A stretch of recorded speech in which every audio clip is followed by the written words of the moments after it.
2, we're working on our candy drawings, and you're supposed to finish your rough draft, and then I give you approval to transfer it onto the white paper, and it's the drawing paper. And remember that you want to use the side that has the little C on it, because I labeled the paper on the side that had the good tooth.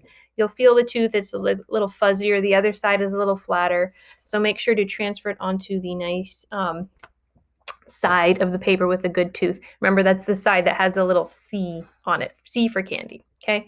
Once the drawing is transferred, I used my window to transfer it. Once it's transferred, then we're going to go ahead and start coloring it in according to the colors in our reference picture. Now, I'm just making this video to remind you that we need to color match. And we have to kind of resist that part of our brain that goes, oh, cool, the starburst right there, that starburst color, that's pink. I already have pink. And then you go to like color it in pink. Okay, and it doesn't actually, I can even see it on my screen already. It just doesn't match the pink that's actually there. If we zoom in, we'll see that it's much more complex, especially in these shadowy areas. If you really use like your little color wheel and stuff to color match it, remember that first step is just to identify the color. And if you look kind of more deeply in there, you'll notice that it's actually like a pinkish purple.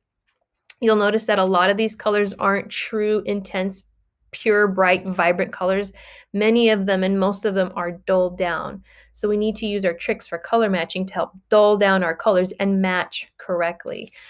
So whatever you do, don't just think that you see a certain color and try and color match with just that one color, like that yellow starburst.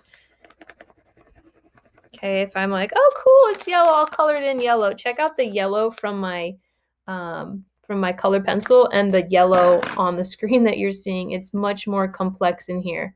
Okay, it's darker, it's duller. You're really gonna have to like work and color match. Please remember the steps that we take for color matching, identifying the color, identifying what its intensity is. If it's really dulled down, remember we always add the complementary color to it to dull it down. Identifying its value, if it's a tint or if it's a tone or if it's a shade and you actually need some white to it or you need to add some black to it or something, you have to identify all those things.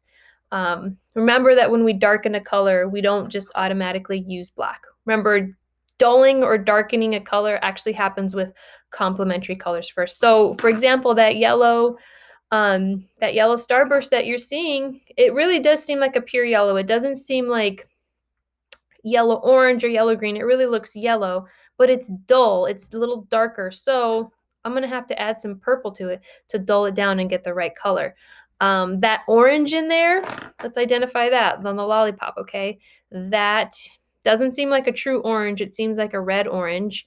So I'm going to need my red and my orange. And it does seem kind of dark as well. So am I going to go for the black? Not necessarily. I'm going to go first for the complementary color and try and match from there. I may need a little black. You never know. But always start with the complementary colors first. So red, orange will get dulled down by blue, green, and then I'll go from there. And so I'm going to have some extra paper around. I'm not going to color directly on my final draft. I'm going to practice my colors first, make sure I can match them, and then apply them to the final draft. And then it'll come out really nice. You never know. So it's all about color matching. Use your skills. We practiced it. You guys were really good at it. You did a great job. And just let's color match so that we can create some excellent candy drawings like you've seen here. Okay. So that's it. Good luck. We'll see you in class.